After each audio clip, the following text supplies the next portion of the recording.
Tuesday evening. I'm Helen, and I'm delighted to be here tonight to present the new Citizen Science Toolkit that Parks Victoria has launched for International Citizen Science Month. So as a member of the volunteer team, I've had the pleasure of writing this toolkit, which is aimed at helping you kickstart your journey in citizen science.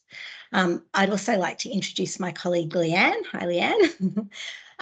Who is the project officer in the volunteer team. So Leanne's been involved in administering the Volunteering Innovation Fund, which has included many grassroots citizen science projects. So myself, I'm very much the citizen part of citizen science, and I'll definitely admit that I'm a bit of a nature nerd. My particular interest is Australian pollinators, and I find it really rewarding to be able to contribute to citizen science community through my interest in pollinators, especially bees. So it's my pleasure to share this toolkit with you and help you get started on your exciting journey in the world of citizen science tonight. But before we get started, just a little bit of housekeeping. So if you have any technical issues, all you need to do is contact Leanne and she'll attempt to assist you. So the number is on the screen there. We're presenting this in a system called Microsoft Teams, and there's some features that you should look out for. So there's the video icon there that can be used to turn off your video. If you raise a hand, we'll know that you want to ask a question, so please do so. If you want to leave the meeting, there's the red hang up key there, but please don't do that because I've got so much to share about citizen science with you tonight. And at the end, I'll also be giving you a link to the Citizen Science Toolkit.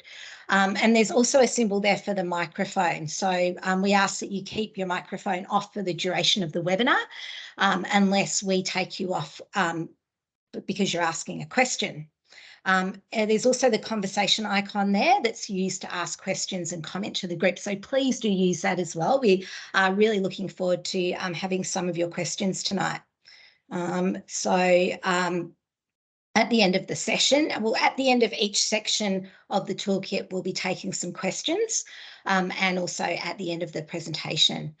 So if your microphone and video has the strike through, you'll know that we can't see you and we can't hear you.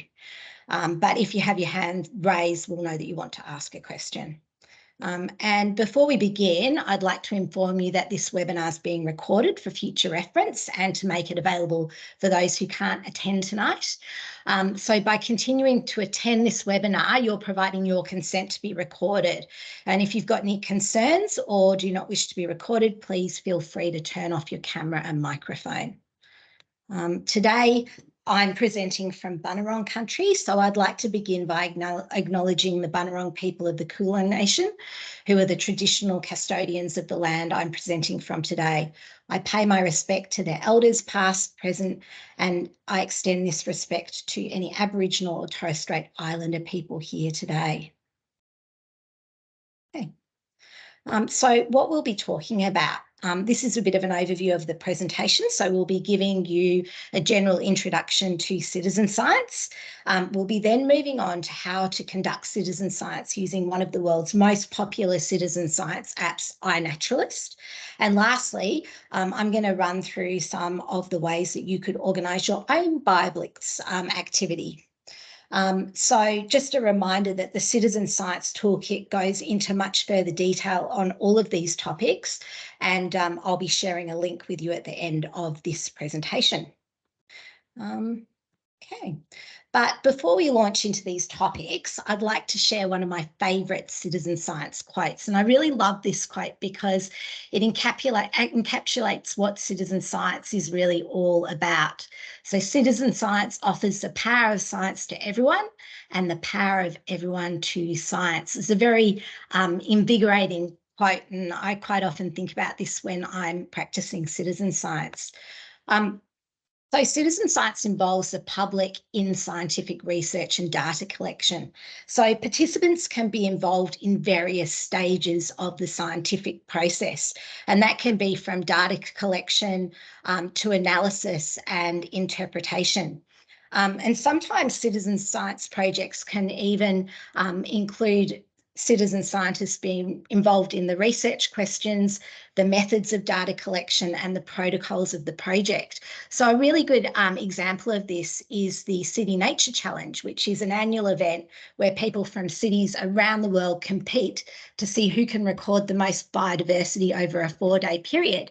And this year, this City Nature Challenge is happening right at the end of International Citizen Science Month. So it goes from the 28th of April to the 1st of May. And citizen science are involved in the project design stage by helping to select the geographic area to be studied.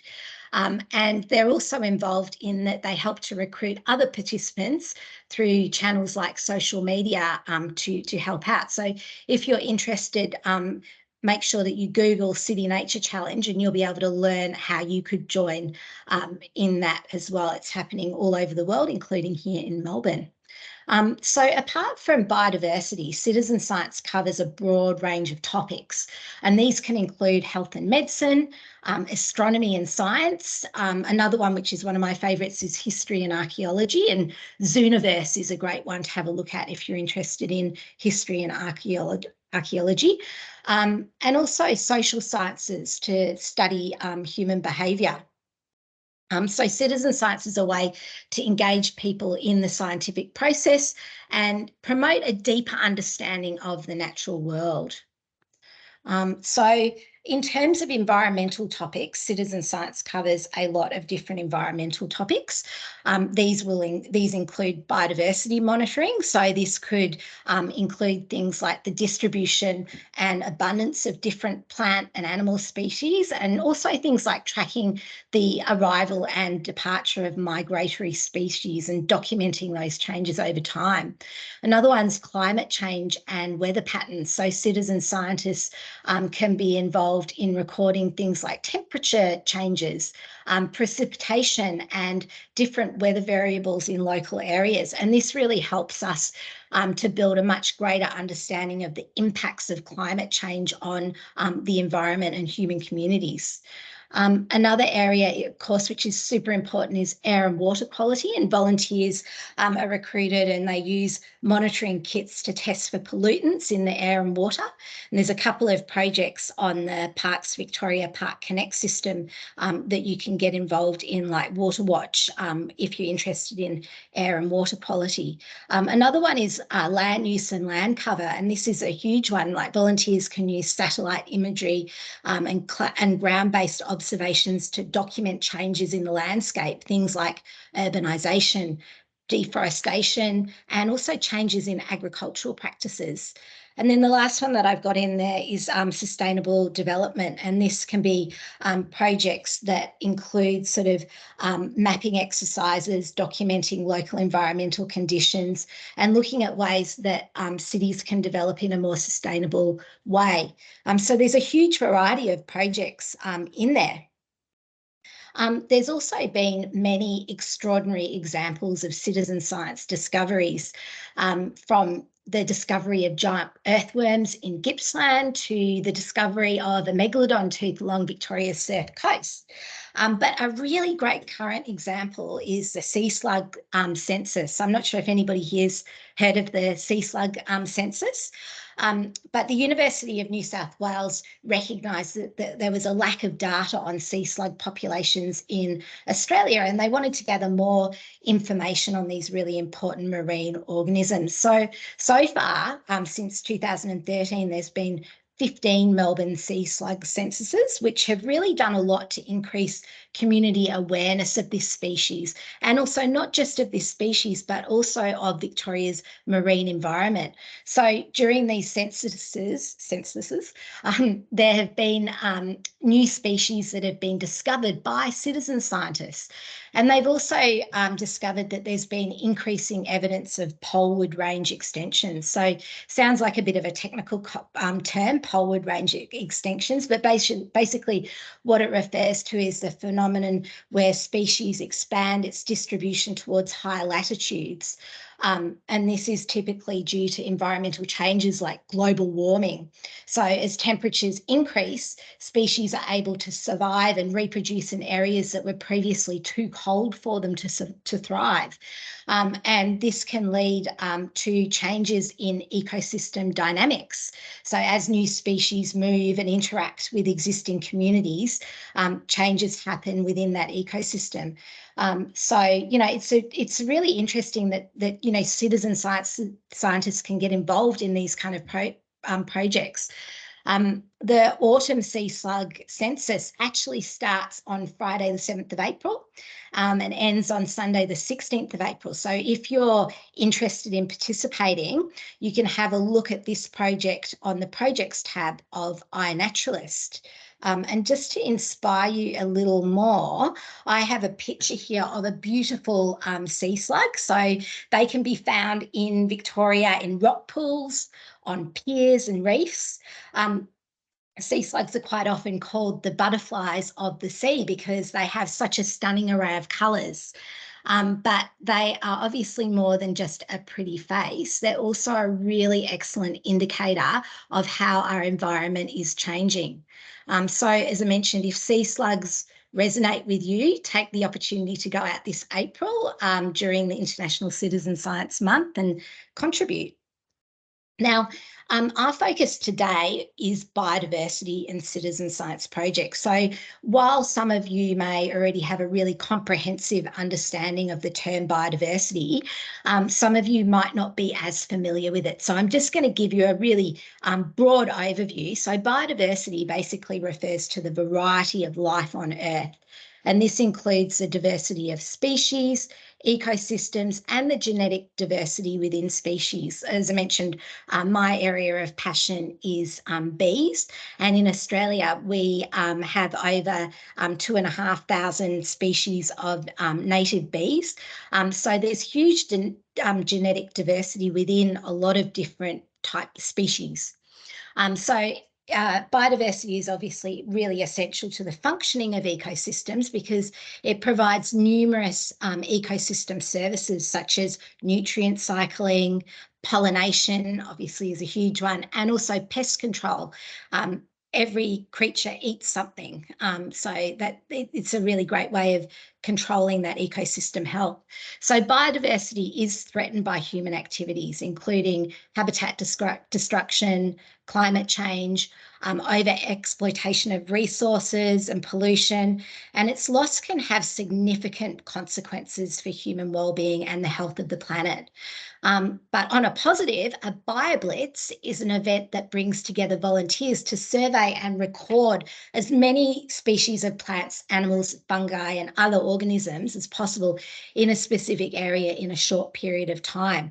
And in our new toolkit, we have a section that is dedicated, that I'm going to run through further in this presentation, about how you might look at organising your own BioBlitz activity in your local area.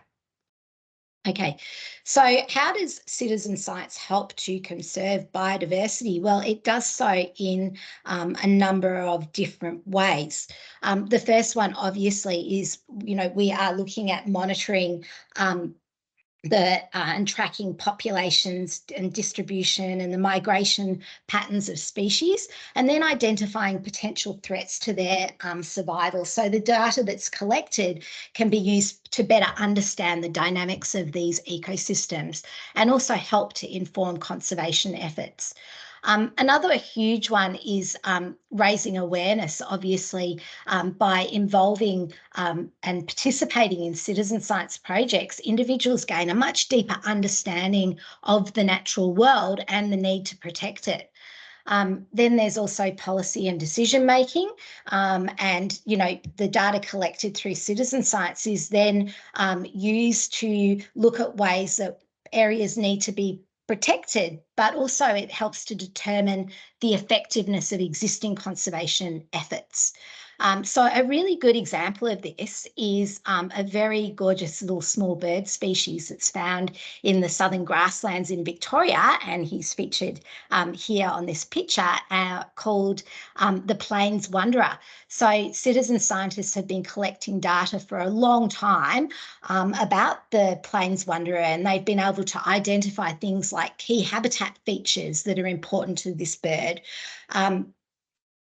And these have been really used to guide habitat management activities, such as the creation of grassland reserves. And then finally, obviously, citizen science increases the capacity and ability of individuals and communities to take an active role in biodiversity conservation. So through doing citizen science, you can develop skills and knowledge, and it also makes people advocates of conservation. So there's so many benefits in there of citizen science. What will you personally get out of it? Well, I can say myself, I am a citizen scientist, and I get so much out of practicing citizen science. Firstly, you'll learn a lot of new skills, and this can be things like data collection, observation, having the patience to observe things is a big one for me. If I really want to see a blue-banded bee, I might have to sit and watch a bunch of Sylvia for at least 10 minutes. Also then analysis and developing those skills to interpret data is another big one. Also, you'll know that you're making a meaningful contribution, because citizen science helps answer real world questions. So by participating in citizen science projects, you'll be providing scientists with valuable data to help them make new discoveries, inform policy decisions, and also address really important environmental and societal challenges. You'll also be joining a global community, because citizen science is a global thing. So all over the world, you'll be able to share your passion with other citizen scientists. And this is one of the great features of the iNaturalist app, is I might, in my garden in Brighton East, take a snap of a praying mantis, and I might have another citizen science over in America or Canada being able to identify that species for me. So it's a great way to know that there's so many people around the world that really care about protecting nature. Additionally, there are a lot of health benefits of being outdoors. And this is one of my favourite things, is, spending time really helps you to reduce your stress levels, improve your mood, and, really boost your overall well-being. And that could include, going out on a BioBlitz and walking around a park. A little bit of exercise there, which is always good. And lastly, if you are lucky, you might have the opportunity to make a new discovery. And this could be a species that's never been discovered before. There's a lot of species out there that have never been discovered. I'm going to show you a little video about that later. And the other thing that you might uncover is an unexpected pattern in data. So all these things can really help advance our understanding of the world around us. So we're on to part 2 now, but before we go on to part 2 about how to conduct citizen science using iNaturalist, I wonder if anybody's got any questions. No questions so far? Okay. We might move on to the next bit then. So iNaturalist is one of the world's most popular citizen science apps. It's a free app, so it's which is really good. It's great that it's free. It's also really easy to use. So basically, the steps to use iNaturalist is you would download the app and create an account. Then you go out to record biodiversity. That could be in your own backyard, or it could be one of the Parks Victoria parks around Victoria. And then you upload your observations and share them with fellow naturalists. And the last thing that you can do, again, which is really great, is there are lots and lots and lots and lots of projects on iNaturalist. So you might find something that really interests you, whether that be echidnas or pollinators, or it could be cockatoos. So there's so many different projects that you can get involved in. There's just a little infographic here, and this is one that's come out of the toolkit, which shows you just how easy it is. You download the app, start to make some observations of things around you. You share those with your fellow naturalists, and then you discuss your findings. So an example, I'll give you an example. The other day, I was out in my yard and I saw a caterpillar that I didn't know what it was. I took a picture. I just categorized it as caterpillar, and then naturalists from all over the place then helped me to identify that that caterpillar would turn into a swallow-tailed butterfly. So I've been very, very excited looking out my window to see when that swallow-tailed butterfly might hatch. So it's a great tool for that as well, seeing what the biodiversity in your own backyard is. So I'm going to give you a few tips because obviously when you go out there, wildlife can be a little bit elusive and hard to find. But with a little preparation and patience, it can be a really rewarding experience. So the first thing that I say to people when they want to go out there and start making observations is do your research. And the research part is just so rewarding. So research might include things like looking at the different habitat that species exists in. And then looking at potentially the time of year that species might appear. So I know, for example, if I want to see blue-banded bees, I wouldn't go out in the middle of winter because they don't come out and pollinate flowers in the middle of winter. So just if you're really interested in a particular species, do some research to start with, because this will really help you to know how to find the wildlife. And there's an absolute abundance of resources on iNaturalist on this topic. The next one is being observant, and it's a skill that you develop over time. So you need to keep an eye out for signs of life. So things like tracks, scat, which is poo, and nests and burrows. So if you pay attention to movement, sounds, and other indicators of activity, you might be able to find some elusive wildlife. Another thing that is huge, and I do struggle with this one myself a little bit, is that you have to be patient and stay focused. So the more time you spend observing in a particular area, the more likely it is that you'll see something. So one example of this is every year there's the Australian pollinator count.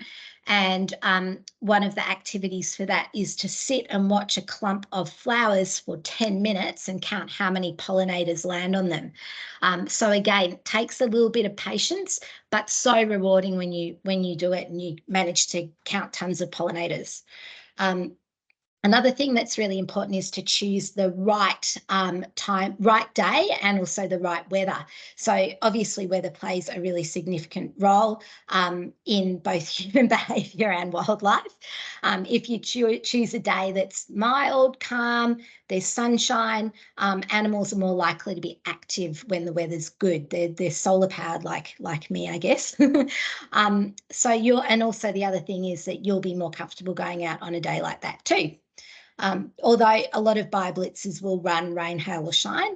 But if you do go out and you're starting to practice citizen sites, you'll probably find it more rewarding on a nice sunny, calm day. Another thing that's really important is that wildlife needs food and water to survive. So if you can identify what are the food sources and the watering holes, you'll then have more of a chance to find that species. Example is echidnas, for example. They love to eat ants and termites. So if you're out in an area that you know that there's echidnas, you might also be wanting to look for ants and termites. Another thing is really if you're able to understand that relationship between what that species eats and the food web, it puts you in a really good position to be finding wildlife. And of course, another thing that's super important is to avoid at all costs disturbing animals in their habitat, because we need to always keep on the trails and observe the rules within national and state parks. So a couple of tips then, of course, with iNaturalist, you have the ability to photograph and record sounds. So I'm going to give you a couple of tips for photographing wildlife. So the first one, as I mentioned in the previous slide, was get close without disturbing. And this might, in some cases, mean that you have to be patient and wait for that subject to come to you rather than you going closer to the subject. Another good idea is to take a pair of binoculars with you, or use a telephoto lens if you have one.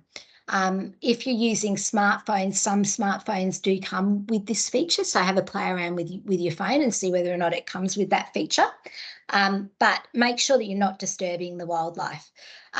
The other thing that's super important is to focus on the details that are useful for the identification. So this is a bit different from wildlife photography as such, in that for citizen science, we're wanting to identify what that species is. So this might really involve something like focusing on the beak and the feathers and the markings. For a plant, it might be photographing the leaves and the flowers and the overall shape. So if you're photographing a pollinator, you might want to focus on things like wings and antennae, and the shape of the body, and whether or not it's been collecting pollen. So by focusing on these details, we can create really useful and informative observations to help scientists. Another thing is to use natural light. It's really the best way. Don't adjust your filters or anything like that, because we want to see the subject in its natural environment. If possible, if you can try and photograph early morning or late afternoon when the light's softer, and obviously try avoid using a flash, because it can create harsh shadows and other colours on the subject. Another tip is to take multiple shots of different angles. This is hugely important. Like, I find that with the observations that I make, if I take more photographs, then more fellow citizen scientists will help me to get that observation to research quality faster. And it's really important to try and get your observation to research quality, because then that can be used by scientists.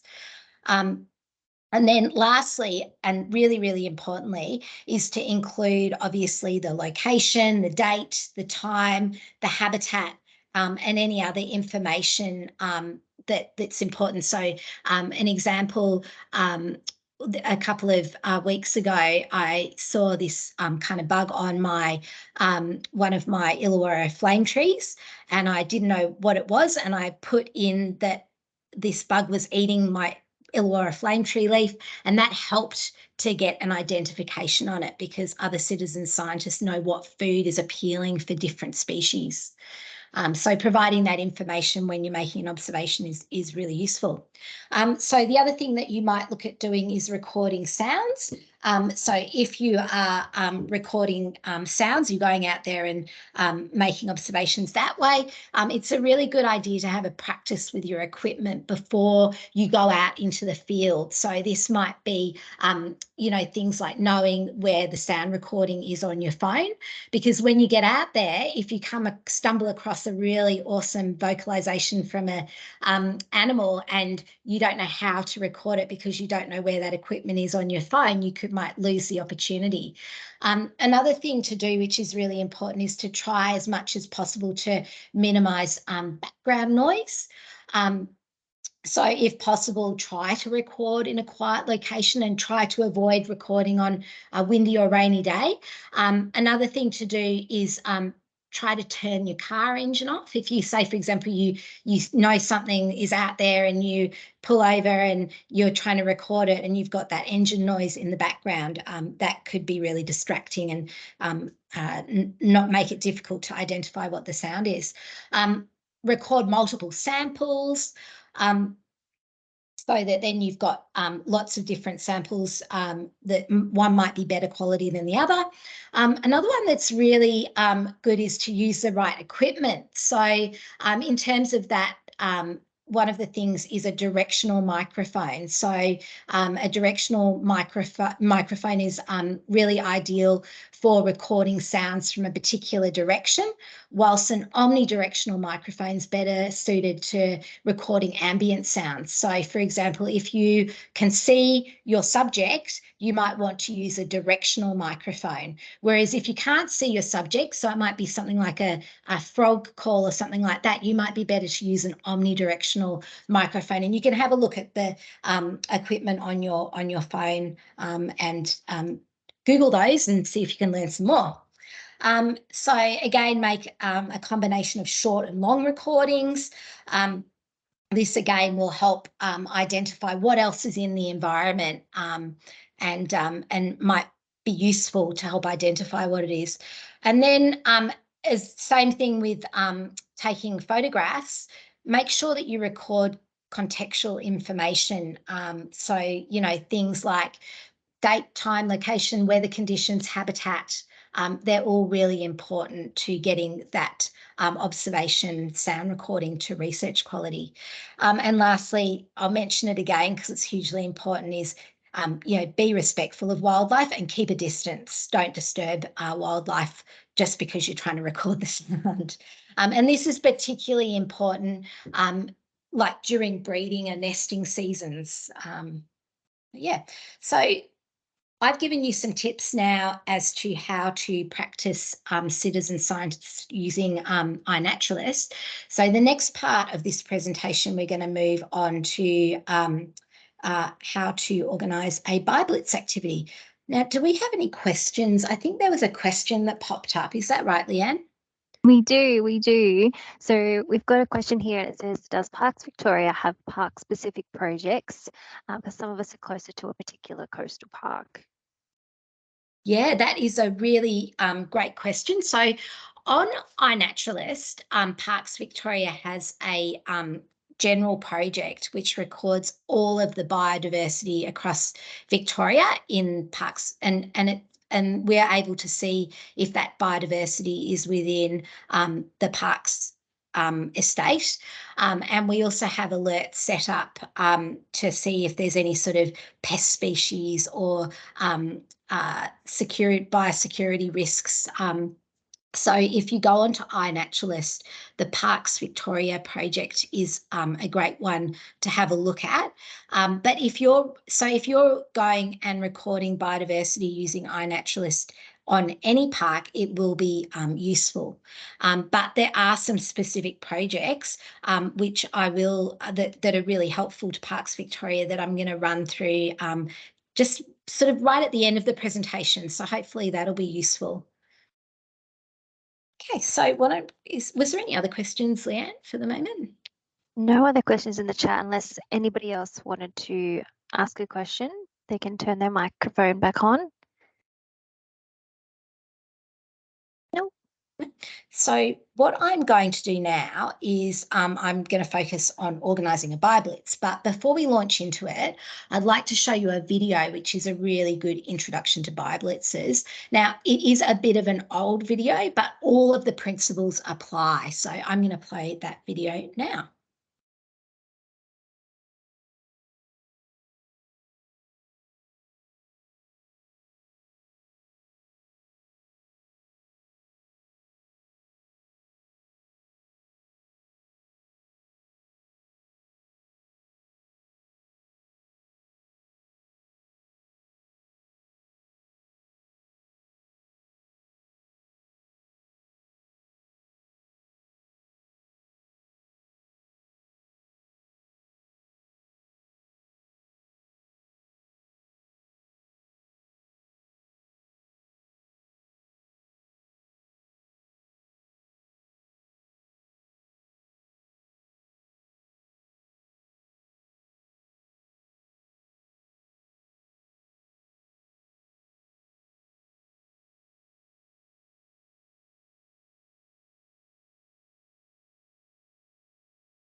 Hey, isn't that a great story? I'm very inspired by the Harris's peacock spider. I'm always living in hope that I might discover a pollinator species that might one day be named after me. But I guess that might be wishful thinking.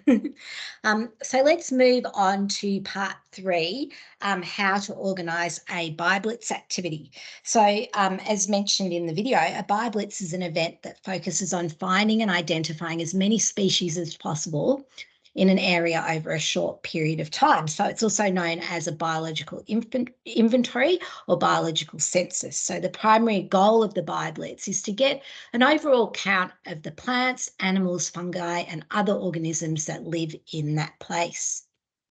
Now, there's lots and lots of benefits of BioBlitzes, but just to mention a few, it's a great way to raise awareness about biodiversity and conservation issues in your local area, and get people in your local area thinking and having more of an appreciation for the natural world. It's also can generate some really valuable data on species present in that area, which can be used to inform conservation efforts and policy decisions, as well as also to guide future research and monitoring efforts.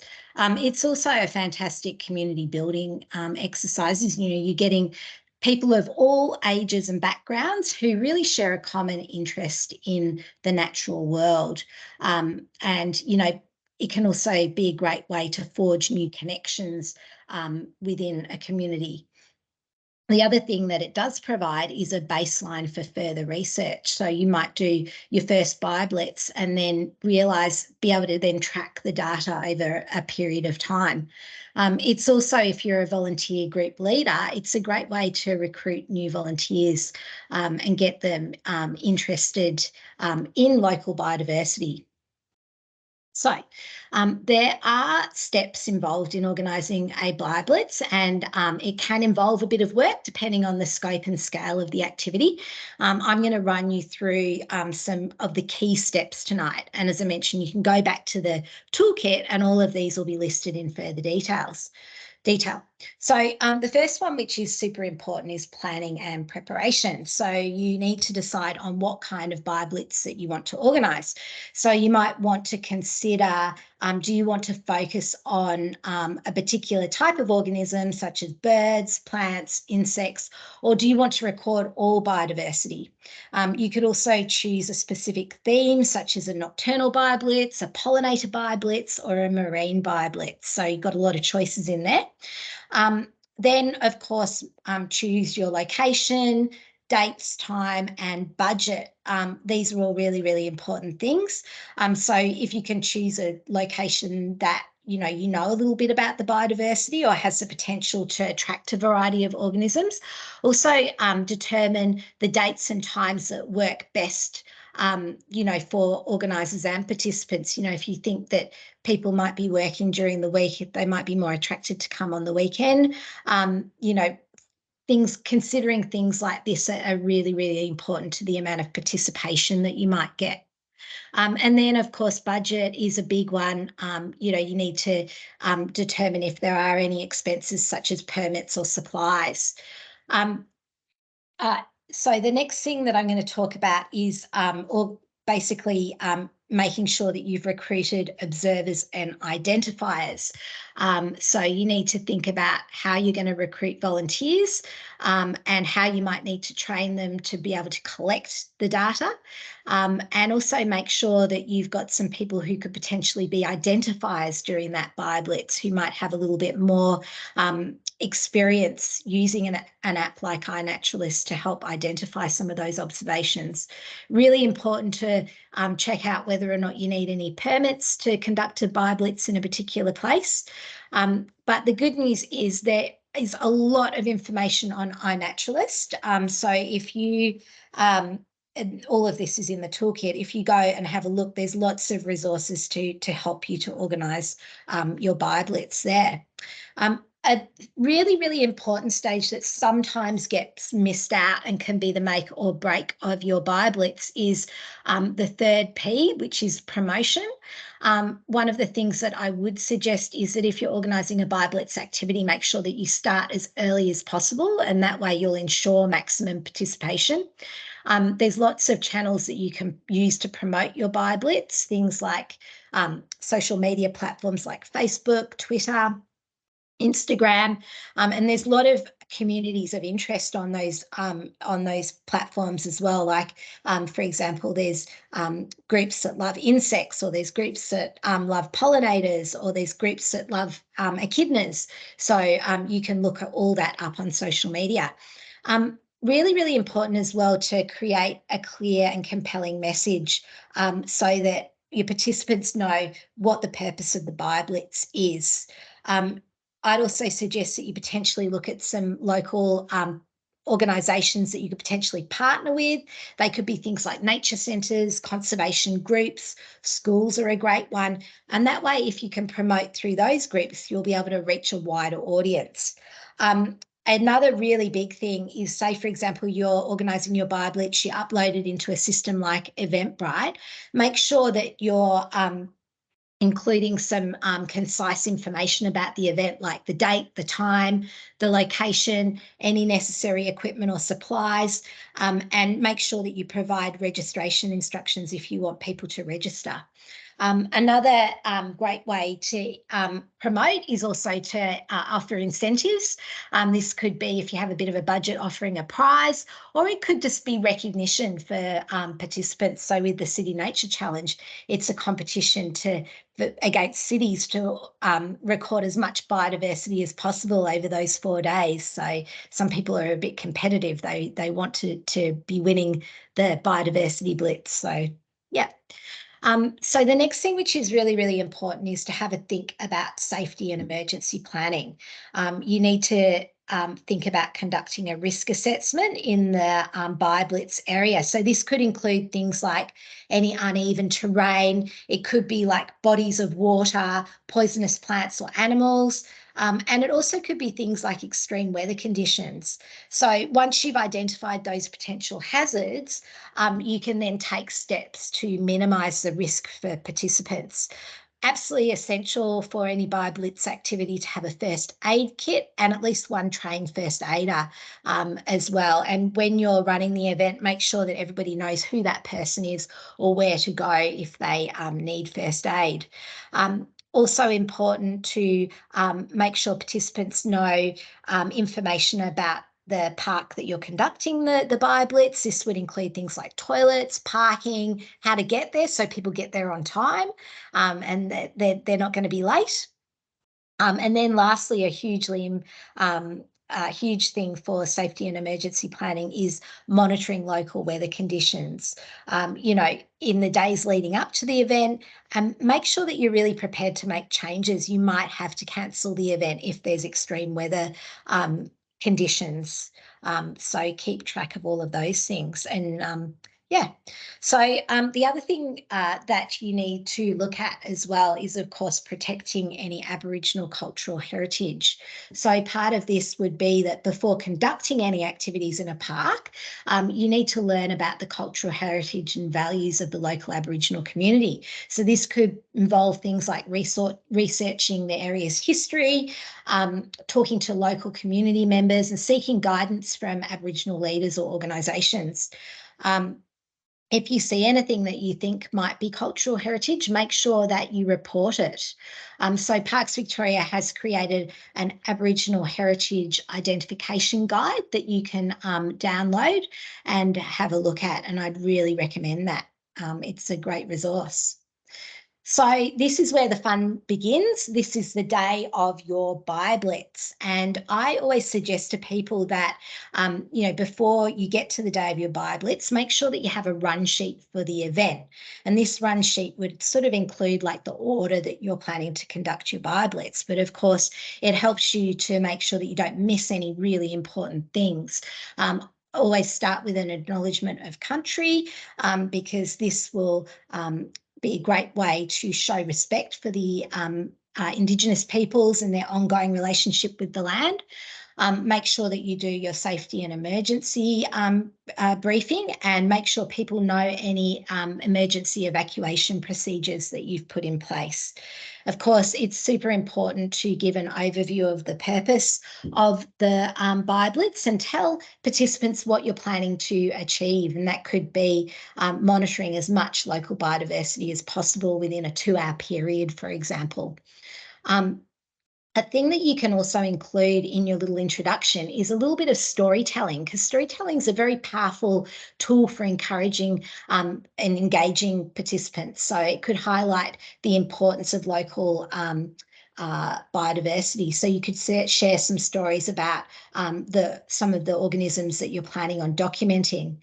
So for example, if you're in an area that has echidnas, you might want to tell some fascinating facts about this creature and point out that its favourite food supply is ants and termites, which could also make great BioBlitz observations. People might be interested in documenting the ants and termites in that area as well.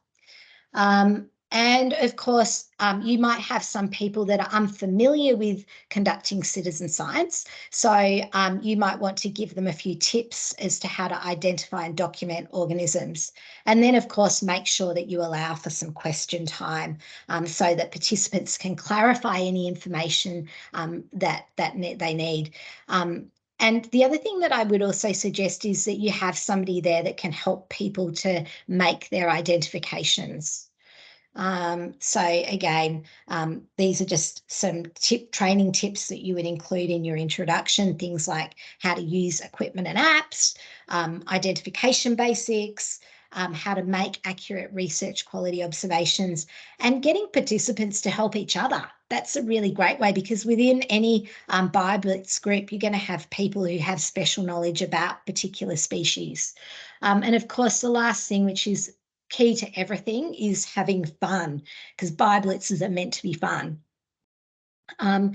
This is a very fun BioBlitz activity that happened just recently.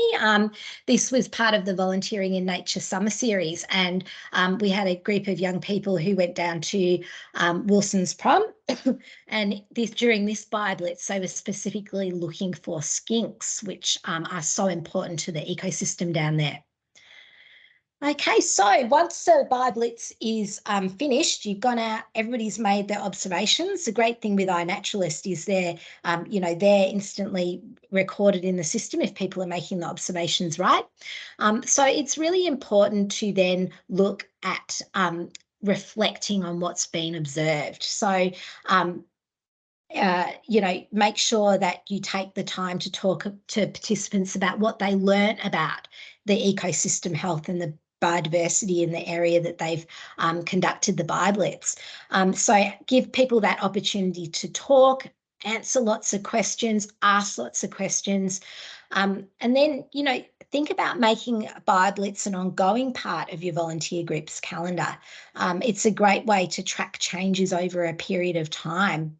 And the last thing, which really, really is helpful, is to log your BioBlitz in the Park Connect system, because that helps us to see how many people are organising BioBlitzes.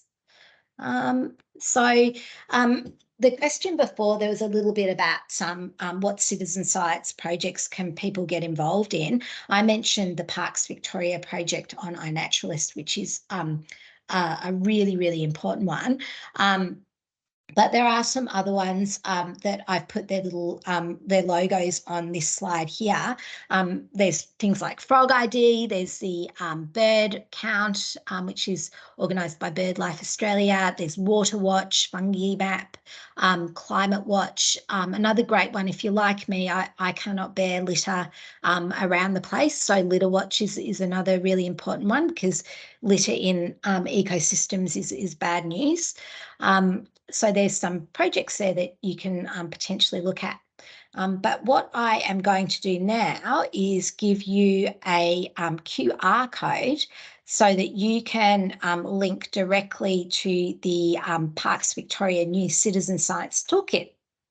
So if you just have a QR code scanner on your phone and you that one, that will give you a link directly into the new toolkit. But if you are unable to access it there, if you go onto the Parks Victoria website, there is a citizen science page, and the toolkit is loaded onto that also. Give you a couple of seconds there. Move on to the next slide now. But lastly, I just wanted to say that the future of citizen science is bright, and it really has the potential to harness the power of millions of people who can collect valuable data and insights to help solve some of the world's most pressing environmental challenges. So if there is any call to action tonight that would be amazing if everybody takes, is to get started on your citizen science journey today. It's very empowering, and it's a great global community to get involved in. Now, that is about all from me tonight, but I would love to take some questions from people if anybody has any questions. Feel free if you want to ask a question, just to turn yourself off mute. Yeah. And go for it, or you can ask in the chat, or will you be emailing everyone after this, Helen? Yeah, we'll be sending an email around with a link, I think, to the toolkit. Definitely. Yeah, and yeah, we'll send a little post email and to those people who couldn't attend as well. Oh, I was just thinking before as well, I don't know whether everyone here received the link that you sent out, that we sent out, sorry, at the end of last week with all the citizen science on Park Connect. Yeah. Oh, somebody's asked a question here, I think. Oops. Did you get a question there, Leanne? Yes, it says, what are the critters on your slide? Oh, these ones are so beautiful. These are actually vine moths. So they're really beautiful, colourful, but they're pollinators. So very, very important to ecosystems. And I didn't take this picture, but I have seen these moths in the Pyrenees region of Victoria, and they're very cute. Bit of a fan of moths.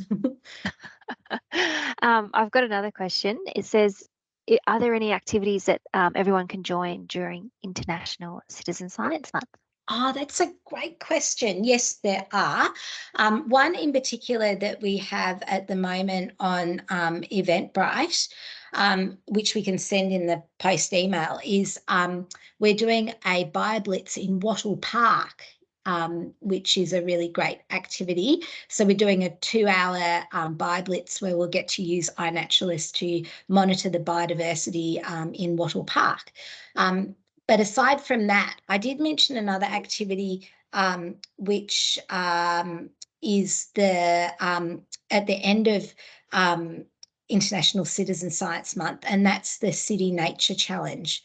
And there's lots of different activities in different council areas happening as part of the City Nature Challenge. So if you just Google City Nature Challenge, that'll come up.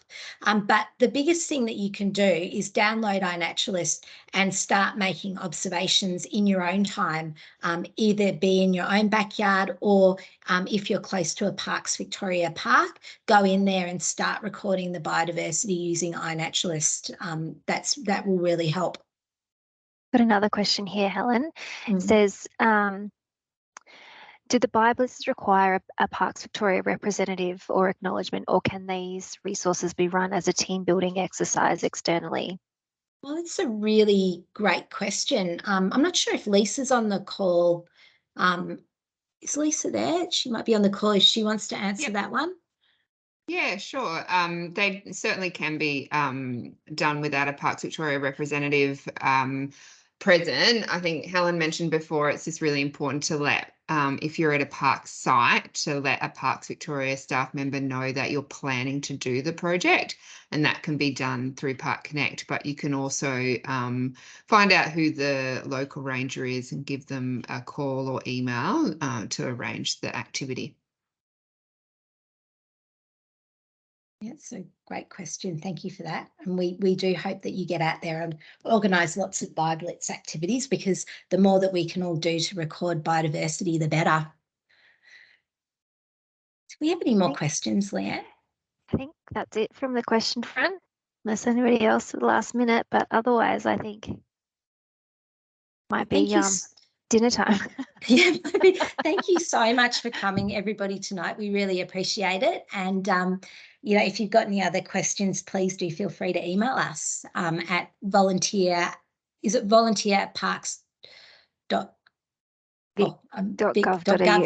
volunteer@parks.vic.gov.au. Yeah, but you're sending an email out anyway Yes. afterwards from that address, so you can just reply. And if you have any other questions too.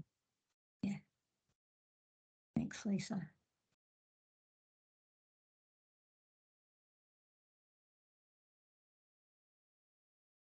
Awesome. Thanks, everyone. Bye.